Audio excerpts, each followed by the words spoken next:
Florida's Attorney General is defending firing some of its correction officers. One particular officer popped his piss test and they said he has to get fired. He said, "You can't fire me, I'm a medical cannabis user."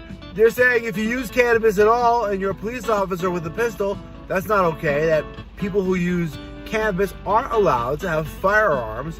And if you're a police officer, you have to have a firearm. So you're not going to be able to work here, pal. Well, now it's going to Florida Supreme Court and they're going to see what happens. But right now, the local court said he can be fired because cannabis users aren't allowed to use firearms in Florida. The UK agency, the Food Safety Agency, has issued guidance on cannabis intake. They're recommending people don't use more than 10 milligrams. Folks in the UK who are involved in CBD aren't very happy about that. It could ruin their market. People who are using CBD tend to want to be on about 60 to 100 milligrams before they have a therapeutic effect.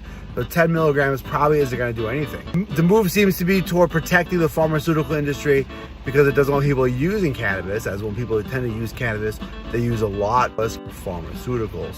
Also in news, New Hampshire feels that the uniqueness of its idea of a state-run liquor store might actually be more dangerous and might draw more scrutiny from the federal government. What they're saying is if New Hampshire gets actively involved in the growing of cannabis and the selling of cannabis and the transporting of cannabis, they could be sued. Any money that the state makes from cannabis might be actually forfeited by the federal government. One of the ideas New Hampshire's throwing around for its cannabis rollout, if they choose to go that route, would be a franchise model where all of the products are more or less created by the state, but then individuals will be able to open stores which sold all the same products with fixed pricing and with very specific guidelines on marketing and keeping the cannabis away from children and a number of other items.